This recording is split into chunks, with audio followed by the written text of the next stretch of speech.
National Fishermen and Pacific Marine Expo are proud supporters of the Galley Stories podcast, as we make similar efforts to highlight the people and topics that define commercial fishing. You can see what that looks like in print and online all year long, as well as every November in Seattle when this community comes together at PME. Check out nationalfisherman.com and pacificmarineexpo.com to learn more. Hello and welcome to Galley Stories, stories of the Bering Sea and beyond, hosted by Mark Kaler. My name is Penka Jane, podcast deckhand and longtime listener. We'd thank you to subscribe to the podcast and leave us a review. Here's today's catch. Hello guys, and welcome to another installment of Galley Stories, stories of the Bering Sea and beyond. I am your host, Mark Kaler. Today we've got the infamous Katie Hillstrand. Yes, from the Hillstrand family. Katie, how are you today? I'm good, Mark. How are you? I'm doing good. Let's dive into it. Katie, where were you born and what was your first commercial fishing experience? Yeah, Mark, I was born in Homer, Alaska. My first fishing experience was when I was 4 to 5 years old, so probably 95, 96, going from Homer, leaving Homer on the Time Bandit, to Prince Rupert in Canada, with my dad and my mom and the crew. My dad actually let me have my gerbil, let me bring my gerbil, so we had her in the top house, sailing along with us. I remember getting real seasick in the Gulf of Alaska, going through that. My first one and done with my seasickness. I remember just, puking into a bowl. But I got over it, got to Canada. So I was about 4 to 5 years old. So I remember getting sprayed with the vac system, too, trying to get off the boat. So they use a vac system to offload salmon, and I got sprayed with it trying to get off the boat. And then we went to some store. I remember converting American money to Canadian money to buy some stuff with my mom and dad. That's my earliest memory. My first time commercial fishing myself was about '08. We had a 22-foot staving craft, so it was just a little boat with a cabin aft. Me and my dad would, and about that time, '08, I was, sophomore in high school, so we were fishing Cook Inlet, drift gill netting with it.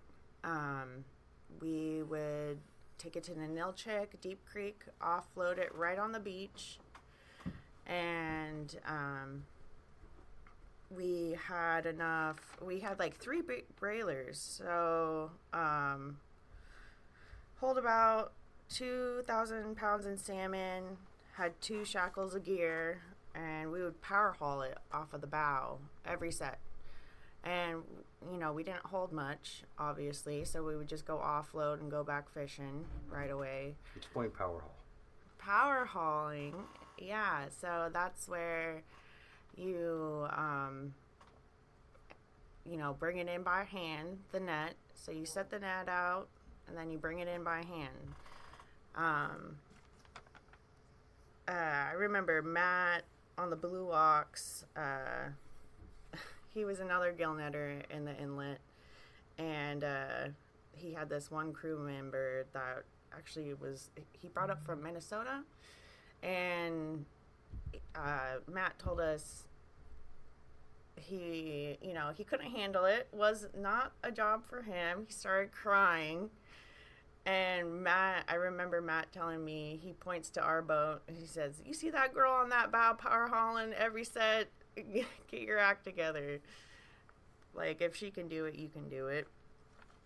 But we did that for '08, '09, 2010, and then we finally bought the Haida K, which is a 32-foot gill netter, stern picker.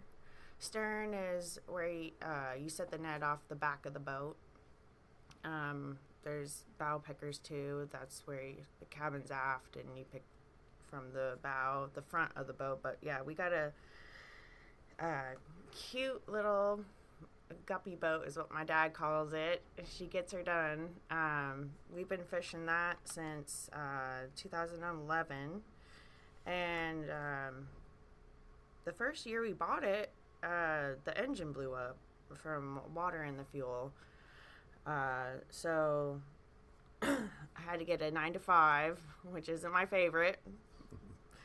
But yeah, no, that season was shot. But 2012, same thing happened until we figured it out and dialed it in. And then, yeah, we've been fishing her ever since. 2000, oh man, when did we switch to the bay? I want to say like 5 or 6 years ago, right? Remember us coming over? It's like everybody remembers when you come around. Yes. Yeah, no, Cook Inlet, it's been doing good, but yeah, we switched to the bay, which I have been in love with ever since we came here. Yeah, no, it's fun fishing here. Yeah, What do you mean? What's your best memory fishing here? Oh, Actually, man. what's your best memory fishing altogether? Yeah, so Or several of them. in 2000, oh man, I think it was a while back, 2020 something. My dad sent me over from Homer. He was working on the slope. We both work on the slope right now, and we're laid off, so we get all this time to go fishing this season. But he was working on the slope at the time. He said he couldn't bring the boat over, so he put me in charge of doing that. And fishermen, he's never even let me tie up to a tender before at this point.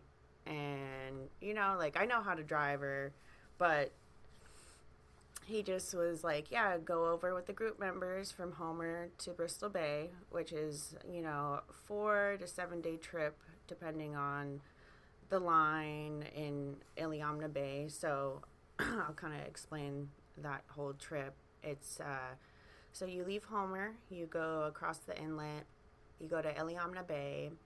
Usually there's a line of fishermen, other boats, waiting to get taken out of the water by a tractor trailer.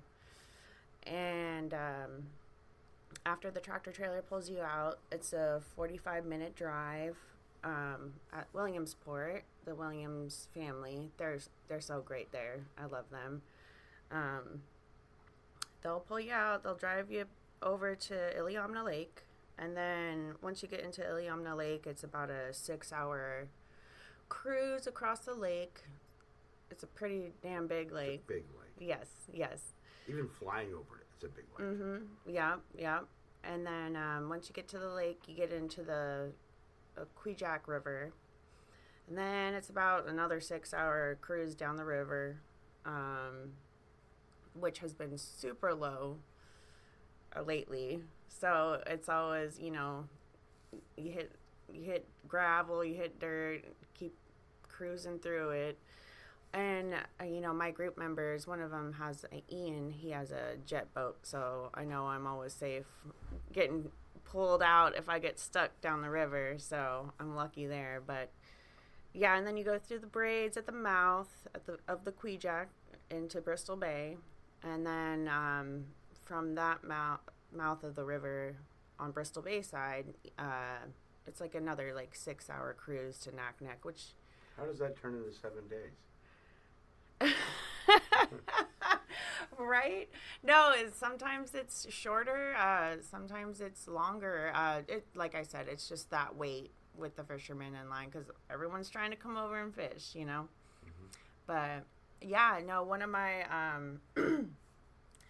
scariest moments, I actually, the first time I did that trip, because I've done it a few times now, alone without dad, was with my 1.5-year-old daughter, and she was still breastfeeding at the time. Actually, she was that little. I had her.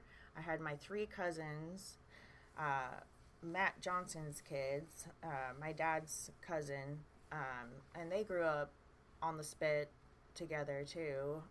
After Matt and Kathy's mom died, they actually lived with my dad and his brothers when they were little on the spit growing up. How old were? I'm picturing you and a bunch of kids. How old were these people?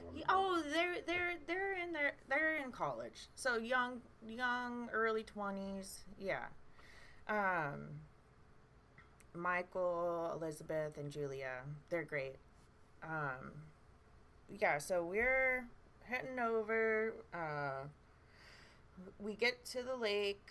Oh man, and before that, Michael actually, so as I'm heading to the pond in Iliamna Bay is where you get pulled out, right? So it's like 3 a.m. I'm heading to the pond with Gordon and Ian. They're the captains of the other 2 boats that I'm traveling with. Michael turns off. He was told by my dad, he was like, yeah, something about like the heater, and he was trying to troubleshoot that. He turns off the raw water cooling system of my engine. So, like, thinking that he's fixing the heater, and the fuel line for that. But it was really the raw water cooling system. And so as I'm heading into the pond, he turns that off. My coolant line breaks off. The engine room is filled with smoke. I have my little infant with me, and I'm like, what the hell is going on in my engine room, So I'm freaking out, and I call Gordon on the radio. I'm like, yeah, I let him know what's going on. He pulls around, ties up to me. I have my little baby, and, I'm still breastfeeding, and she's crying, and so I have I'm trying to breastfeed her to calm her down, and I'm like, Gordon, help me, and like Gordon's like, seeing my tit out, and he's like, trying to like avoid looking, but he's still helping. It was the funniest thing. But yeah, so we figured out what happened. The images in our viewers' minds right now. I know. Well, that's the only way to calm a baby down, So yeah, no, Gordon helped us out. We got that coolant line back on and went into the pond, got into the lake. Like I said, 45 minutes later after we waited in the pond for a bit, and then in the lake we start hitting 10 to 12 footers, and big lake. Yeah, big waves. And I say 10 to 12, but it might have been bigger than that on some of those. And I remember my cousins getting scared, and I was a little bit scared too, driving through that. But right, I had my little baby, I had my cousins, so it's extra, like those lives matter, and I had to keep them safe. And I just remember my dad, whenever I was scared on a boat driving through stuff, and him just acting like it ain't no thing, you got to act confident to like help them through it. So I did that. I prayed to God too, and we got through it. I had my group members there too, Ian and Gordon, so I knew if anything happened, like I had help right there with me. So that kept me going through it well. But yeah, so we finally get to the mouth of the Kwijak, and man, I remember being dog tired after that, and I have a little baby, and we were traveling with the Willowa. I forget his name on the Willowa. He fishes with his 2 daughters. He's a great captain. I remember traveling down that river with the Willowa and then, yeah, Gordon and Ian. And tying up there for a bit in the river. We anchored up and then woke up the next day, or woke up in a couple hours. You know how our naps work. Very short, very few in between working. But then, yeah, we get to the braids, and we get through that. And then Ian and Gordon, obviously, they got permits in their name so they can go fishing right away. So Ian was like, okay, Katie, I'm sending you off. You got this. I was like, what? My first time doing this trip, right? And I'm like, what? Okay, I guess I got this. And luckily, John, I think that's his name on the Willowa. Correct me later if I'm wrong, but the Willowa helped me through those different sandbars coming from there to the mouth of the Naknek River. So your group just was like, bye! Ditched. Yes. They went to get their nets wet. Yes. Yes, and I had to wait for Dad with his permit to be able to fish, so I couldn't go with them. But, yeah, so the Willowa helped me through those sandbars, which was a big help. I had to call Dad. I was like, which dock is Trident? When I got to Naknek River, you know, because you don't have a sign up. And he's like, yeah, I think it has a green roof, something like that. But, and then, Do we have a green roof? I think it's green. I don't know.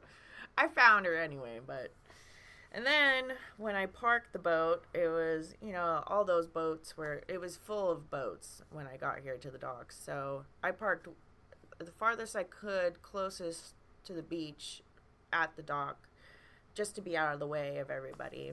And I remember my dad getting here a few days after that when I arrived, and being mad that I parked that close and being beached because he got here and he was ready to leave.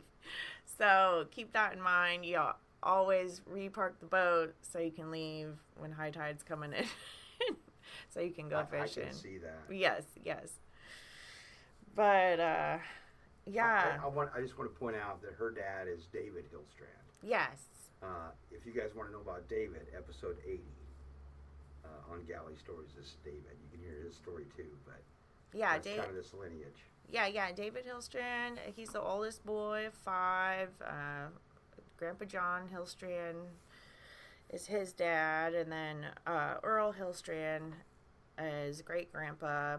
He was in the legislation as a Democrat during statehood, and then homesteaded on the Spit, got all that history there. But yeah, I didn't mean to take you off the story. I just wanted to make no, sure you're your dad good. You keep saying my dad, but yes, exactly. Yep, good old Dave. So he shows up and you're best captain ever. You're dry. You're all dry and. Yeah. He was pissed about that a little bit, but not too much. But you know, one thing about he him. had you drive the boat over by yourself. Oh yeah. So he's like, oh yeah, you learned how to move the old gal's hips around. I see. I was like, yes, sir. Another trip over. One of the other trips from Homer to Bristol Bay that I did alone was with a green crew. I had this one, three people. So it was me and 3 other people. We were coming over, and this kid, he was pissing me off even before we left Homer, right? And we get to Iliamna Bay.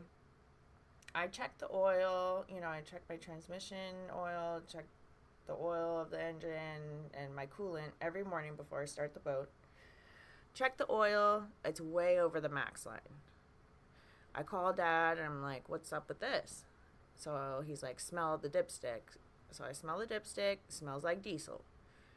And he's like, okay, it must be the injectors, right? So I had to do oil change and change two injectors out, the ones that he knew were faulty.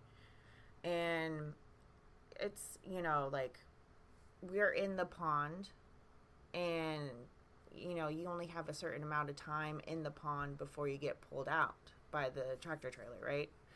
So I had a time crunch, and I get it done, like an hour left of waiting. And that was one of my, I think, best moments, is my dad being so proud of me. Ian was even like, you deserve a beer after this one. So me and Ian shared a beer after that. But this one deckhand, he just, like I said, was pissing me off already. But then when we were doing that injector changeover, he was in the engine room trying to, like, get in my way, kind of. I think guys have a complex of, sometimes, not all men, but this one did, about me being able to do this work, and he kind of wanted to be the one to do it, but he couldn't, obviously. And he was kind of like, I don't know, like, he was pissing me off in the engine room, getting in my way. I had to tell him, I was like, get the fuck out of my engine room. How big's this engine room? It's not very big, is it? No, but it's better than a lot others. I actually was talking to my dad about that too. I was like, there's worse engine rooms with less room. He's like, oh girl, you have not seen all the engine rooms that I have in my lifetime. So I guess there's tinier ones, but yeah, no, I had to tell him. I was like, get the fuck out of my engine room. I yelled at him. And after I got the return lines all in, and we were ready to start the boat to see if it worked. So I go back up to the cabin, and I pass him, and I'm saying, I told him, I was like, hey, I'm sorry I yelled at you. We'll talk about it later, after I get this engine started. And he's like, oh yeah, we will talk about it later. And I had my dad on speakerphone at that point, and I just went in on him, gave him a new asshole, and my dad was just like, get him, Katie, get him. Because it's just like, with the attitude, it's like, you're just lucky to be there, and like, if you're not helping, what the hell, so I had to fire him after that. Because we were, I don't know, just too many, I don't know, just him just mouthing off all the time. But anyways, yeah, so got that done, and my dad was prouder than punch, and that's one of my proudest moments, honestly, is getting those injectors changed right in the nick of time. Because like you said, Ian and Gordon left me at the braids. They would have left my ass in the pond if I didn't get that done, and When you got to get the fish, you got to get the fish. yes, and Your dad's the same way. Oh, of course. He's like, I'm leaving at 3. The tide's going. I'm out. Yes, he would. Even if I had my own boat, he would probably do the same. So yeah, Ian and Gordon, they definitely would have left if I didn't get those done, and I did in the nick of time, with an hour left of just hanging out and relaxing before we got pulled out. So that was such a good feeling. But yeah, and it's dangerous traveling through the lake and that river. It's been low. It's getting lower every year too. So getting stuck, not having a jet boat group member there to pull you out, that'd be tragic. So you riffed the jet boat a couple times. I know what a jet boat is, but other folks might not. Yeah, so what I got, or what my dad has, Hi to K, is a prop boat, which is a propeller outside of the boat that, steers the boat. And then, so a jet boat is where you have a flat bottom, and you can kind of get away with a lot more. Yeah. Shallow. Super shallow. Yeah, super shallow. Yep. Yep. So you're stuck on a bar and they're still floating right next to you. Exactly. Okay. So you've been doing this a while. What has been some really good experiences you've had? I know you got a notebook full of them, but I'm not letting you have the notebook. Right. Yeah. So coming up to this interview, I definitely wrote a few pages up, thinking about what all I wanted to talk about. Geez, yeah. Man. I took it away from her. He did. Oh, man. Yeah, I think one of the stories I want to talk about is, I know my dad talked about, I kind of want to go into a little bit more details about the story he was talking about, is when him and his 4 other brothers were on the Time Bandit. They were fishing, I think, barrett-eye crab. The boat iced up, and he woke up. He went to the bow of the boat, water almost coming in over his extra tufts, and they were just iced up, and they were about to, the boat was not doing good. So my dad wakes up all of his brothers, and they're cutting lines for the pots. They're throwing pots over the boat. They're trying to chop off the ice. And you can listen to that episode to get more details. Episode 80, I think it was. But yeah, so the other part that he didn't talk about was the same night. And this is before maybe we had sat phones at that point. I think it might have been before sat phones, but my mom wakes up in the middle of the night and senses something wrong. She starts praying for my dad. And, that's a type of love connection that no one else, that's not common. And if it is, I hope so, but she just sensed something was wrong. She woke up, started praying for my dad, and later to find out when, he gets home and tells her the story, what day it was, what night it was, she's like, oh, that's the night I woke up and started praying for you. And I just find it so cute. And she says, yeah, Katie, our love song is Radar Love. I don't know who that's by, but yeah, she has him on her radar. She's got him inside. She's thinking about him, and yeah, they have a love connection that's very, very special. But everyone should have that, right? Okay, what else? She's looking for her book right now, guys. Yeah, what else should we talk about? Well, you got a lot of funny stories at sea. I know that. Oh, yes. Okay, so I got to talk about my dad burning his ass on the stack. Well, here we go, David. David, you ready for this one? Okay, so, after 2011, when the boat blew up, I got... Wait, what? Or the engine okay. blew. Yes, sorry. Fuel, water was getting into our fuel. Engine blew. Ruined our whole season for 2011. So I had to get a 9 to 5, worked up at the hospital in Anchorage and at the biomedical department. Anyway, so I had a limited amount of time to go fishing. 2012, 2013.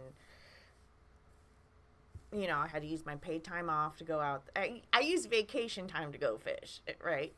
So, I was not on the boat at this point. So I get a call from my mom. She's like, and we're fishing in Cook Inlet at this point. So, my mom, she calls me. She's like, we're in Soldotna. We're at the hospital. I was like, oh my God, what's going on? What happened? She's like, Dad burnt his ass on the stack. So my mom was driving, I think, or my brother, one of the two. And my dad's like, oh yeah, I'm going to go, we use a bucket to use the bathroom with, which a lot of fishermen are very common with that. So he's out there. Our listeners are not. Oh my God. Okay. So yes, on boats, yes, there Small are, boats. yes, there are bathrooms, there are toilets, on fancier, bigger boats. But usually on gill netters, you have a bucket. You shit and piss in. You throw it over the side of the boat after you're done. And that's very common, very normal for us. So my dad, taking a number 2 on the back deck there. Dropping the deuce. Yep, dropping the deuce. Right by the stack. Oh, I don't know. It must have been really rough out or something, but he's sitting on that bucket. The wave comes and he leans over. His ass gets burnt on the stack, and there's still there was a mark on the stack from that burn too for a while. Probably a mark on his ass. Oh yeah. So my mom calls me from Saldana because fishing Cook Inlet out of Kasilof River. Shout out to Kasilof River. But yeah, so she takes him from Kasilof to Saldana, gets him to a doctor, gets it all checked out, and it was a bad burn. It was bad, yeah, and I could not stop laughing. Hey David, you got a hot ass. I could not stop laughing after my mom called me and told me about that. Your dad's he's a character. He's a character. Yeah. I'm sure you have a lot of moments like that. Yes, definitely. Oh man, He's so energetic. Another moment with him. He is energetic. Another moment with him. Me and my mom and my dad. It was just the 3 of us, fishing Cook Inlet, and we're dog tired, fishing and working hard. So this one opening, he actually Ian even said over the radio, my dad told me, I bet some people are setting their gear, which is fishing nets, in their PJs because they're so tired. And I wake up to, whenever you hear the boat going or in gear, taking out of gear, whenever you hear anything on the boat, you wake up, right? I was so tired I didn't even hear him start the boat. But I woke up to him, the boat going, and I wake up to him setting the gear in his underwear on the back deck by himself. And he's like, being so sweet about it. He's like, I just wanted you and Mom to sleep in a little bit.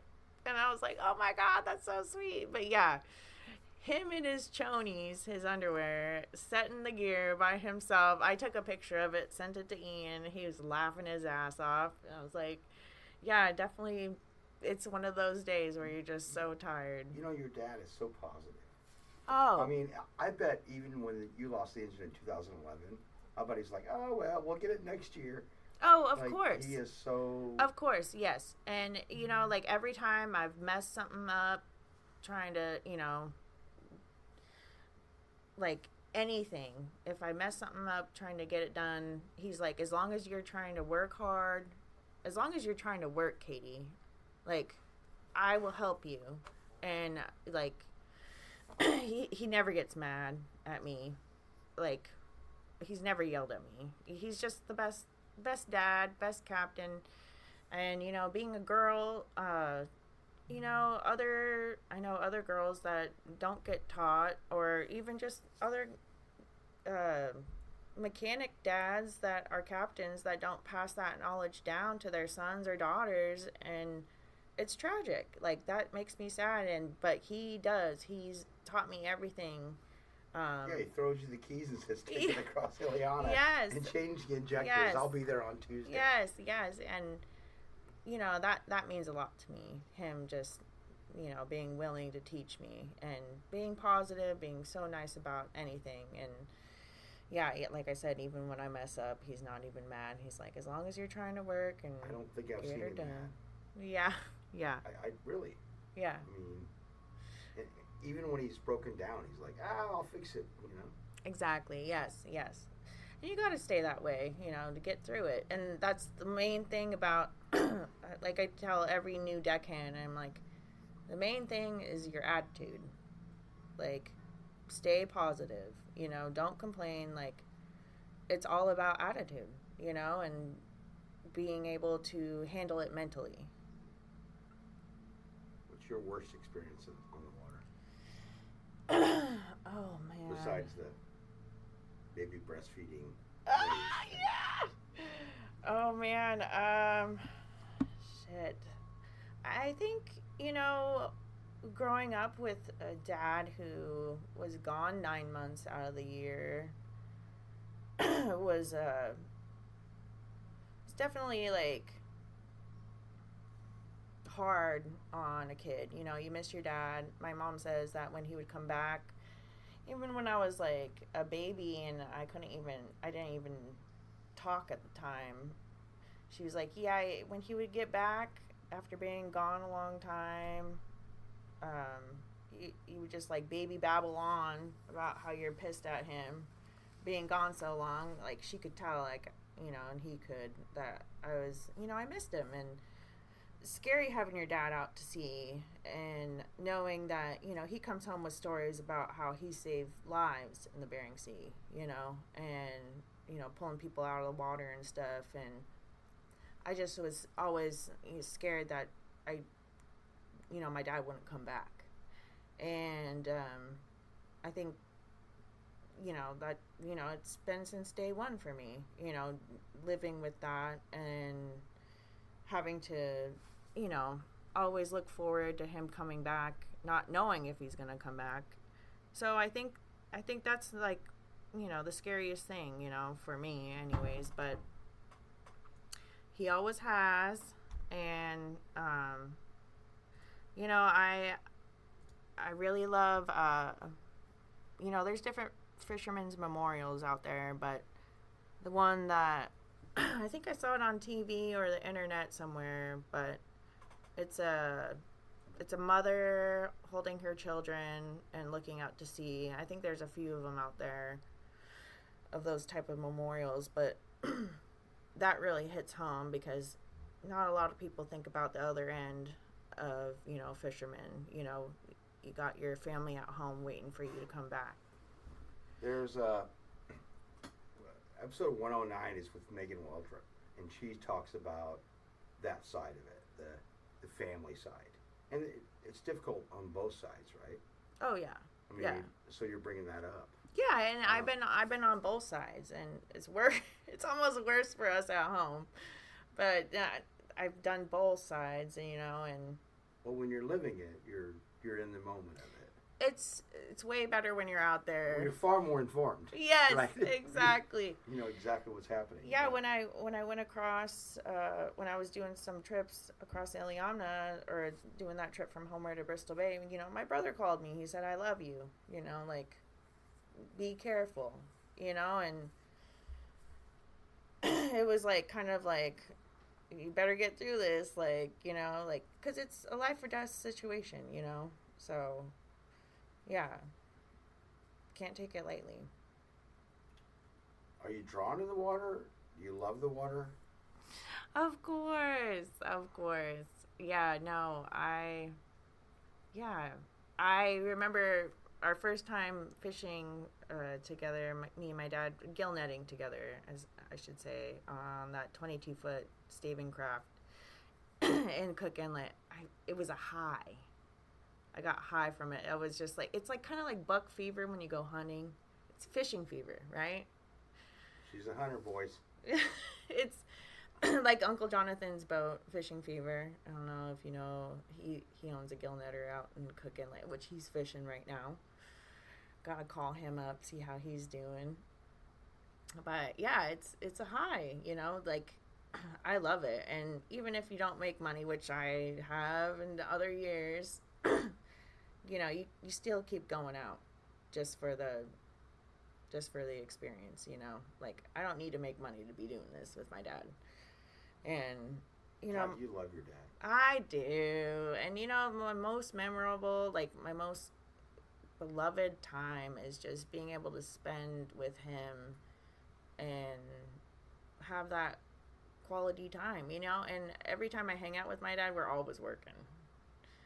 And I can see that. yeah. If it's not on the water, it's getting boat work ready before the season, you know. So no, yeah, we're two peas in a pod. He's a great guy. I love him. Can't wait to see him. Well, when you're sleeping, he seeks me up hot dogs. I know. Do you still have that hot dog yeah, machine? Okay, yes. I was asking Ashley about that. I was like, is the hot dog machine still back there? Tyree is like, the hot dog machine is the legend. Yes. I remember when you got that. It was like 2-3 years ago. Everywhere I go, I got one. I love it. Yeah, we'll bring you some more Moose hot dogs next season after we go hunting. Okay. Okay, Katie, a new question. I don't normally ask this one.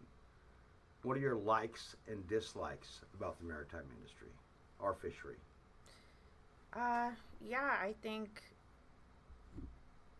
my likes for the maritime industry is that it's a family, you know. When you're out on the water and you need help, you know, you don't even need to know the person. If you see someone in distress, you're going to help them out.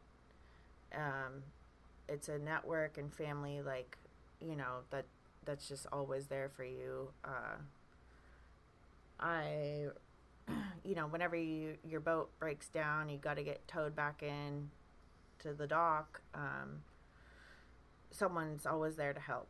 And, you know, my dad's always told me this, you know, you just owe him a 6-pack or whatever. I remember Dave, I don't know his last name. He fishes out of Halibut Cove. Him and his wife own that sultry restaurant in Halibut Cove. We fished with him for a long time in the inlet, Cook Inlet. And after we broke down, he towed us back in. I made him and his wife a cheesecake, you know. They're not looking for money. They're not looking for fuel money. You know, they're not counting the time that they lost for fishing to tow us back in. You know, it's just what you do out there is you help each other out. And, you know, that means a lot, you know. So, yeah. Dislikes is when, oh man, yeah, I mean, I had someone, me and my dad broke down one time, and we asked this guy for, you know, a tow in, and he's like, well, you know, what's your number? Like, I need to get paid back for all this fuel money spent. But, you know, like, he was all worried about getting paid back for his fuel money, which is fine, you know, like, if he's in a bad spot, I get it, but what are you going to do? If we couldn't pay you at the time, you're going to just leave us high and dry in the middle of the ocean, you know, like, that attitude was just not, my dad was pissed about it. He's like, no, you tow someone in when they need it, you know, regardless. So your best and worst is the same thing. The ones that help you and the ones that don't. Yeah. Okay. Katie, I've enjoyed our time this morning. I've enjoyed it too, Mark. What? It's good to see you. What would be your final thoughts that you would share? Final thoughts is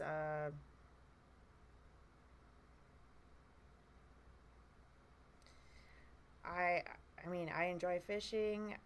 It's all about family too, and fishing with family, passing your knowledge down to other generations, and keeping this industry alive. And that's the best knowledge, is passing it down. Some people don't, and I cherish that my dad does that for me and passes his knowledge down to me. It means a lot. Are you doing that for your daughter? Oh, of course. Yeah, she's gonna be out here soon, Mark. She'll be out here soon, yes. Picking fish. Yep. Sounds like to me, from the overall scope of the interview, that spending time with your dad's been the best. Of course. Yeah. It's all about, family and hanging out and being able to make some money on the side of all this hard work we do. That's the benefit. But yeah, quality family time means a lot. I appreciate you mentioning your Extra Toughs earlier. They are our sponsor, so. Yes, I love my Extra Toughs. I still have American made some. So, I love my Extra Toughs. I had to bring it up because you mentioned it. So. All right. Well, guys, I think that's going to be it. Katie, thanks for taking the time. Yes, thanks, Mark. It's been great. Can't wait to release this one. So, all right, guys, we will see you next time. Thanks for listening to Galley Stories. We hope you like what the net brought in. Please leave us a review on iTunes. Whether you like it or not, we're not fishing for compliments. Look us up on Facebook and Twitter too, and reach out to us at galleystories@gmail.com.